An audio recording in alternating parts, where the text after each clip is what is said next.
I'm Dr. Athira. I'm from Kerala basically. I was born here in Abu Dhabi. My parents were here, but I studied everything back in Kerala.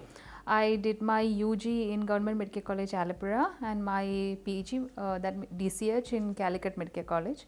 And after that, after my marriage, where my husband was also working in Dubai, so I just moved to Dubai. Since the birth, I know Abu Dhabi was like my second home. So I didn't had any other choice because my husband's family was also were here, and he was started working like quite years back. So I didn't had any other option. Yeah, the work-life balance is good compared to India in Dubai. You will get much time with your family, and obviously my husband is engineer, so he is like much more relaxed schedule than me, and he works in a consultancy company which is UK based. So yeah. 48 hours a week you have to cover actually. So as I work as registered pediatrician, I will be having both day shifts and night shifts are there. So yeah, that in a way it is good because sometimes you will be available in the daytime, night you have to cover and the next day you will be getting the offs like that. So only you have to cover that 48 hours, that's all. No, we don't get all Sundays and Saturdays as week off. You will be getting off in another days. Yeah, but that is manageable actually. Yeah, at least like one Saturday or Sunday in a month, like 2 Saturday or Sunday, either of the days you will be getting somehow like night off, either week off or something. So that is fine. Yeah, mostly we have friends obviously. So and my cousins, everybody are here. So mostly we will be going to their home, or otherwise the major thing is might be some shopping, and also sometimes we go for staycations. That is the major things. It's been like 3.5 years. 2. Right now I work exclusively in the NICU as an RMO in the NICU. So to be describing it, mostly I will be doing the nursery rounds individually. All the babies will be seen by us. We attend all the deliveries, whether it is like normal deliveries, CS, emergency CS, any risk factors, everything will be attended. But if it is like very high risk cases or anything like very preterm, extreme preterm or something, we will be accompanying our consultants basically. Yeah.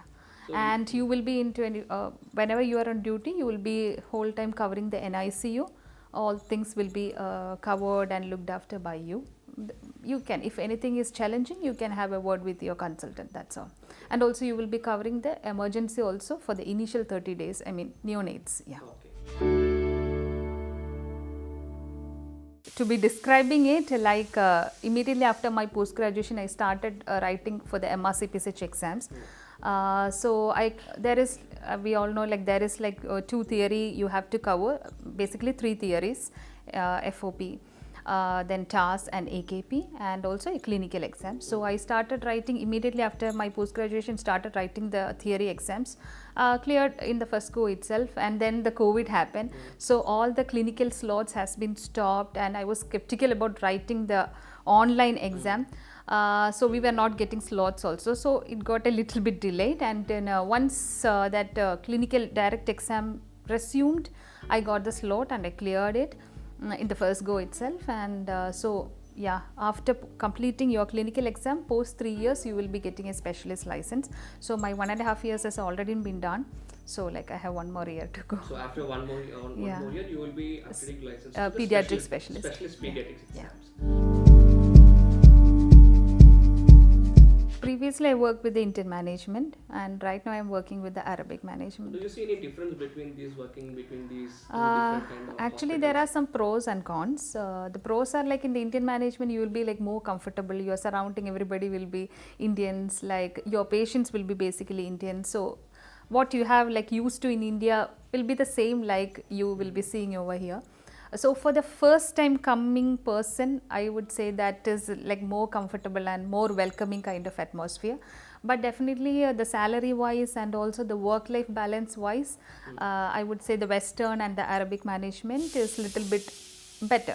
But the cons are that in the Arabic management, your colleagues, your consultants, everybody will be like another nationality people, and their like management, everything will be different.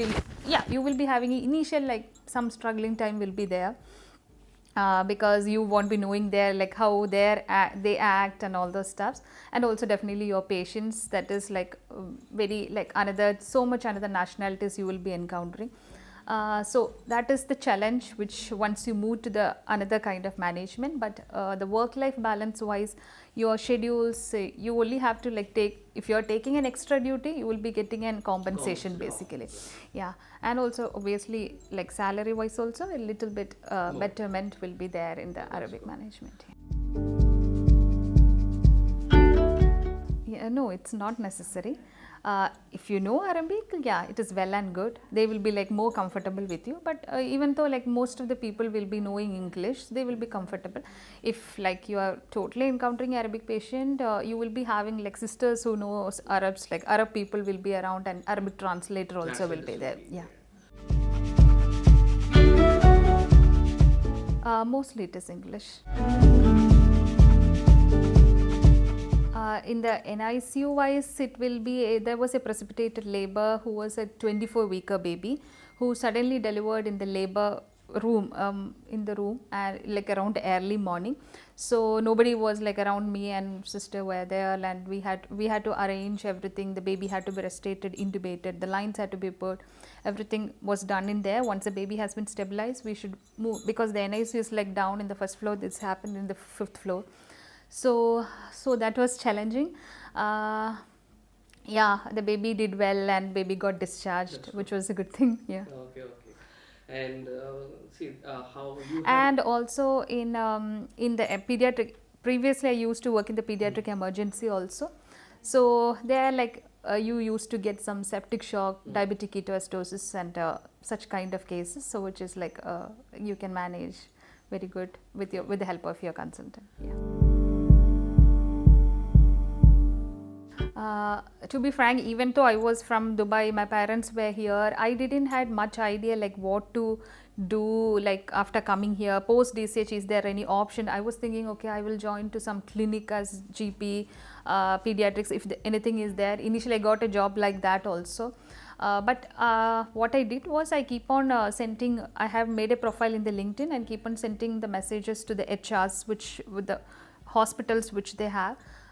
Most non hospitals we send to the HR, and we keep on looking that another site like Bayouth and Naukri Gulf, LinkedIn, all those sites every day we will see, and we will be having some colleagues around also. So the first job, I think I saw the advertisement, I mean requirement in LinkedIn. Yeah, and then I just mailed them, then I got a call directly from them and I got the interview. And the second job, it was through a colleague.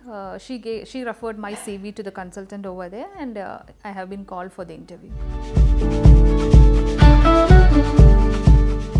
See, it's very different from what we have seen in 2020, because the 2020, because that COVID thing was happening, nobody could come from India and all those stuff. So getting the job was much easier, I would say. But right now, I don't know about the other Emirates, but in Dubai, I would say it is super saturated. Even if it is in the clinic or in the hospital, it is even more difficult to get job in the hospitals, because there are some hospitals are there, but no new hospitals are coming or anything. So whoever is getting into the job, if they are like settled, if they are getting good salary, if everything is fine, nobody would move unless otherwise you are moving to another country. So right now I would say it is like quite difficult to get into the hospitals. Yeah. I would say make connections, make a good profile in LinkedIn. Just you might be having your seniors, colleagues, everybody from back in India will be in UAE. So make connection with them. and just give your CV to them if they're working in a good hospitals, and let them know like please refer my CV to directly to the consultant more than the HR. I would think that would be better, directly giving your CV to the consultant if somebody is working, if your friends somebody is The working same in that hospital. yeah. Yeah, that is the much better option. But you keep on like looking in the LinkedIn, they will be posting that nowadays there are some groups like which post the jobs. Yeah, this is yeah, you Okay, will that's be good getting anyway. yeah. Anyway, thanks for joining this interview, Dr. Athira. I Yeah. hope you have a better future ahead. Yeah, And sure, sure. finally, happy Onam to you and your Thank you. family. Happy Onam. Thank you, Dr. Thank you. Babu.